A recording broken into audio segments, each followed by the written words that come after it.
I पहले बेरी भाषण देछि कहला कि हमर मेयर के पद राजीनामा भगले हम फुर्सद में छी। Hello guys, welcome to my YouTube channel. फेरि तपाईँलाई स्वागत छ मेरो भिडियोमा। धेरै समयको अन्तरालपछि म फेरि पनि तपाईँहरू सामु उपस्थित भएको छु।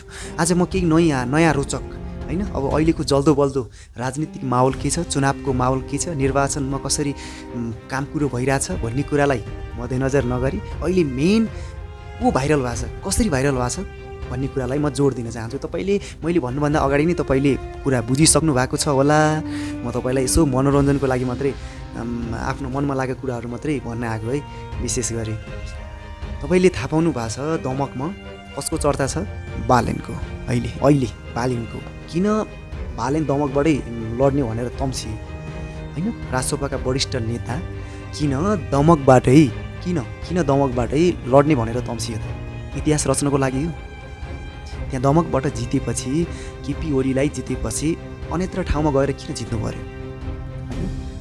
उहाँकै गृह जिल्लामा गएर केपी ओलीलाई नै जितेपछि अन्यत्र गएर किन जित्नु पर्यो भन्ने उदाहरणका साथ राजसभाका वरिष्ठ नेता बालेन शाह अहिले अब मेयरबाट राजीनामा दिइसके। काठमाडौँ महानगरपालिकाको मेयरबाट अहिलेको मेयर चाहिँ तपाईँलाई थाहा होला सुनिता ढङ्गोल भन्ने।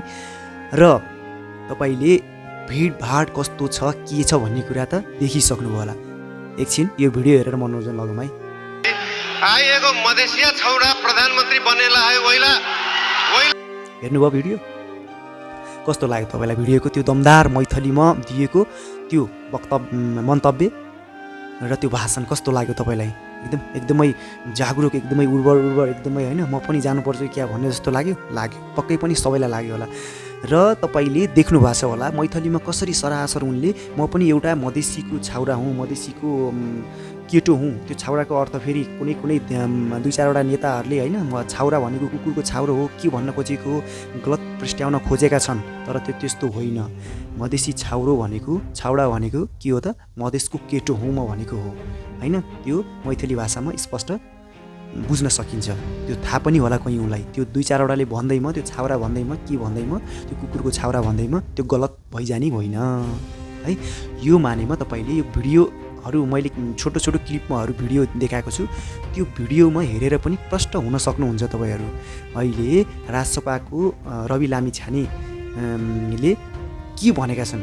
बालेनले अब देश बनाउँछ, बालेनले अब देश हाँक्छ भनेर उनले आफ्नो श्रीमतीलाई पनि के त भनेका छन् र आफ्नो आमालाई पनि भनेका छन्। त्यो पनि आँसु झारेर होइन।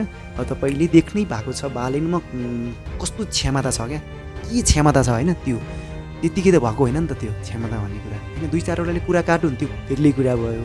तर जसरी डिजिटल मिडियामा एकदमै भाइरलै छन् क्या, त्यत्तिको लाइक कमेन्ट त सायद अरू कसैको आउँछ होला जस्तो मलाई लाग्दैन। नेपालमा आउँछ भने कमेन्टमा यसको आउँछ भनेर नाम लेख्नु होला है त होइन। जाबो अस्ति एउटा झापा 5 भनेर लेख्दाखेरि मात्रै पनि कति लाइक, कति कमेन्ट, कति सेयर भएको थियो त्यो तपाईँले देखिसक्नु भएको छ। त्यो तपाईँहरू पनि प्रत्यक्षकारी हुनुहुन्छ, म मात्रै होइन, मैले पनि देखेरै भनेको हो।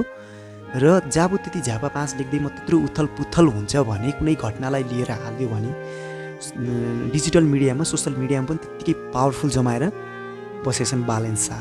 र योभन्दा अगाडि मेयर पदमा जब उनी आसन्न थिए त्यति बेला अब बाहिर ननिस्किने, बाहिर त्यो नगर्ने, अब फेसबुकमा मात्रै लेख्छ, फेसबुक मात्रै त्यो हुन्छ, सोसल मिडियामा मात्रै एक्टिभ हुन्छ, बाहिर निस्किँदैन भन्ने, बाहिर निस्केपछि केही यसको पावरै हुँदैन, मान्छे नै आउँदैनन् भन्ने थियो नि दुई चारजनाको भनाइ। त्यो दमकवासीहरूले अर्थात् दमकमा गएर त्यो र्यालीले, दमकमा गएर त्यो दिएको मन्तव्यले, त्यो भाषणले देखिसक्नुभयो होला। मैले कुनै यसमा दुई चारवटा शब्द भनिराख्नुपर्छ जस्तो लाग्दैन है। देखिसक्नुभयो होला कस्तो छ त्यहाँको माहौल भन्ने कुरा होइन। अब दुई चारवटा नेताले अब गलत कुरा गर्दैमा त्यो फरक हुने कुरा बेग्लै कुरा हो होइन। नत्र त्यहाँको माहौल कस्तो छ र कसरी चलिरहेछ भन्ने कुरा तपाईँले देखिसक्नुभयो होला। झापाबाटै लड्नुपर्ने कारण के त? किनकि इतिहास रच्न खोजेका छन् बालेन शाहले है। त्यो सबैलाई थाहा होला। नत्र दुई चारवटा शब्द नराम्रो भन्दैमा नराम्रो भइजाने होइन। राम्रो काम गरेका छन्, देखेको छ होइन। एउटै मान्छेले आएर सबैको मनोकाङ्क्षा पुरा गर्ने गरी राम्रो काम पनि कसले गर्न सक्छ र हो? मेन कुरा के हो भने जब काम गरिन्छ नि जिम्मेवारी पदमा बसेर त्यो गरेको कामलाई चाहिँ राम्रोसँग गर्नु पऱ्यो क्या, त्यति हो होइन। गरेको कामलाई चाहिँ राम्रोसँग गर्नु पऱ्यो। काम पनि गर्ने र गलत तरिकाले काम गरेपछि त्यो राम्रो हुँदैन। कि कामै नगर्ने, काम गरिसकेपछि त्यसलाई सफलतापूर्वक राम्रोसँग निर्वाह गर्ने भन्ने कुरा सबैको सोच हो। मेरो मात्रै होइन कि सबैको सोच, नेपाली जनताको सोच हो। आखिर नेपाली जनताले नै चुनेर माथि एउटा प्रतिनिधि पठाउने हो। जनप्रतिनिधि जनताले चुनेर अथवा जनताले जिताएर माथि पठाउने हो। काम गर, हाम्रो लागि काम गर, हामी कर उठाउँछौँ, त्यो करलाई सही ठाउँमा सदुपयोग गर भनेर मात्रै हामीले पठाउने हो। त्यो सबैलाई थाहा भएकै कुरा हो। अलिकति बुझ्ने बाज्नेलाई सबैलाई थाहा भएकै कुरा हो होइन। मैले यो मानेमा प्रस्ट्याउन खोजेँ होइन कि मैले सबै कुरा तपाईँहरूलाई भनिदिउँ भनेर। तपाईँले सबै कुरा जान्नुभएको छ। मैले यति कुरा भन्न आएको यो सोसियल मिडियामा कि बालेनको तहल्का अथवा बालेनको पावर कति छ त सोसियल मिडिया लगायत अन्य कुरामा पनि है। ऊ आफै फिजिकल्ली ग्राउन्डमा आए पनि कतिको हुँदो रहेछ, फिल्डमा आए पनि कतिको हुँदो रहेछ भन्ने कुरा तपाईँले देखिसक्नु भयो।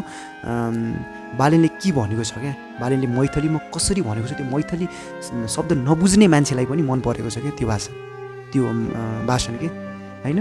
त्यस्तो छ उहाँको मन्तव्य। अब त्यो भनिराख्नु पर्दैन, छ्यापछ्यापी अहिले उसमै छ, एकदमै भाइरलै भएको छ त्यो चाहिँ होइन। अब त्यो मैले यस्तो हो उस्तो हो भनेर भनिराख्नु चाहिँ पर्दैन। अहिले अब फागुन 21 गते चुनावको माहौल छ। अब त्यतिखेरदेखि नै छ को कस्तो हो भनेर। योभन्दा अगाडि पनि तपाईँलाई थाहा छ बालेनले काठमाडौँको मेयरमा निर्वाचित हुँदाखेरि अगाडि नै भोटिङ काउन्ट हुँदाखेरि यति भोट आउँछ है मेरो, यति आउँछ भनेर उनले स्पष्ट भनिदिएका थिए। त्यो कुनै अफवाह होइन, त्यो कुनै मैले त्यत्तिकै भनेको होइन। त्यो बुझ्न सक्नुहुन्छ, तपाईँले पनि सुनिसक्नु भएको छ होला, तपाईँले पनि हेरिसक्नु भएको छ होला, तपाईँले पनि बुझिसक्नु भएको छ होला। मैले त्यो मानेमा मैले केही पनि भन्न मेरो मैले चाहिँ जुराएर केही पनि भनेको चाहिँ छैन है त। अब मैले चाहिँ स्पष्ट रूपमा बालेनको अब चाहिँ राजसभाले के गर्छ है, अहिले चाहिँ नयाँ मुहारहरू तपाईँले थाहा छ नि, जुन मिडियामा एकदमै तटस्थ भएर लागेका थिए होइन, जुन समाजसेवा गर्न भनेर लागेका थिए, तिनी मुहारहरू अब राजनीतिमा आउँदैछन्। के गर्लान् तिनीहरूले, जस्तै आशिका तामाङहरू, हेमराज थापाहरू, अब त्यस्तै अन्य मान्छेहरू पनि आउँदैछन् क्या, जो समाज सेवामा एकदमै तटस्थ भएर लागेका थिए। तिनी मुहारहरूलाई अब राजनीतिमा देख्न पाउँदैछौँ। अब तिनीहरूलाई हामीले राजनीतिमा आइसकेपछि तिनीहरूले काम गर्लान् या नगर्लान्, क्वेसन सोध्ने बाटो पनि त हुन्छ नि होइन। पहिले यस्तो भन्ने अहिले किन नगरेको भनेर पछि हामीले क्वेसन सोध्ने बाटो पनि हुन्छ। सकभर गर्लान् होइन, नगर्ने होइन, सकभर गर्लान्। कसरी गरेका छन् पहिलाका बुढापाकाहरूले अथवा पहिलाका नेताहरूले कसरी सञ्चालन गरेका छन् र अब जाने जुन जनप्रतिनिधि छन् तिनीहरूले कसरी सञ्चालन गर्छन् भन्ने मात्रै कुरा हो। अब धेरै कुरा त अब के भनौँ र तपाईँलाई होइन। यी मेन कुराहरू तपाईँलाई मैले यो बालेनको पावर कति छ, के छ, बालेनले केसम्म गर्न सक्छ भनेर, बालेनको सोसल मिडियाको पावर, फिजिकल फिल्डमा आउँदाको पावर तपाईँले देखिसक्नु भएको छ कस्तो छ भनेर होइन। योभन्दा अगाडि नै मैले सानो क्लिपमा तपाईँलाई हालिदिएको छु, हेर्नु भएको पनि होला होइन। अब हेर्ने जतिले कमेन्ट गर्नु होला, राजसभाले जित्नै हो कि अथवा राजसभाले जित्न सक्दैन भनेर। अब एमालेको हुन्छ, एमाले पनि अब त्यत्रो ठुलो पार्टी हो होइन, एमाले काङ्ग्रेस माओवादी भन्ने सानोतिनो पार्टी त होइन नि, ठुलै पार्टी हो। अब केही उथलपुथल गर्ला कि होइन, चुनावै हुन नदिने हो कि के छ, पछिको फ्युचरको कुरा अब कसले पो भन्न सक्छ र। म कुनै ज्योतिष होइन होइन, ज्योतिषले भनेको त कैयौँ ठाउँमा मेल खाएका छैनन् भने मैले भन्दैमा कि मेल खाने हो र होइन। पछि चुनाव हुन पनि सक्छ, नहुन पनि सक्छ होइन, त्यो फरक प्रसङ्ग हो। तर भइसकेपछि अब डेढ त तोकिसक्यो नि, यत्रो निर्वाचन प्रहरीहरू पनि लिइसक्यो होइन, यत्रो भइसकेपछि पक्कै पनि होला होइन। भइसकेपछि कसले जित हातमा पार्ला त, त्यो मानेमा हामीले हेर्दै जानेछौँ। अब छैन, अब समथिङ 30-35 दिन, अब 1 महिनासम्म होला त्यसको टाइम चाहिँ। अब त्यो टाइमभरिमा अब देशले मुहार कसरी फेर्छ होइन। यत्रै जेन्जीको आन्दोलन भयो, देशको मुहार फेर्नुपर्छ भनेर यत्रा जेन्जीहरू जनधनको क्षति कयौँ भयो तपाईँलाई थाहा छ होइन।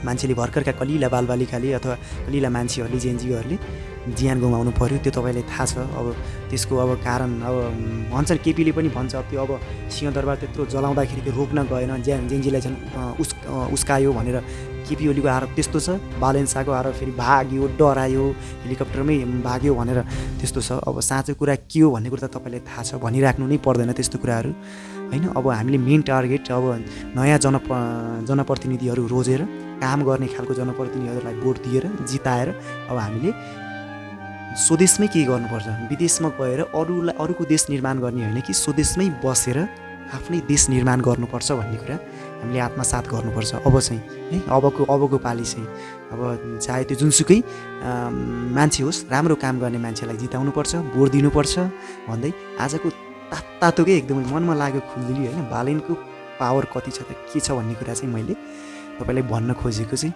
त्यही हो है त। अब अर्को भिडियोमा फेरि अब के हुन्छ, निर्वाचनसम्म के हुन्छ माहौल होइन, कस्तो हुन्छ यस्ता भिडियोहरू तपाईँलाई अब योभन्दा अगाडि त ढिला भयो, अब चाहिँ म तपाईँलाई देश रेगुलेटरी दिन्छु होइन, आउँछु तपाईँलाई।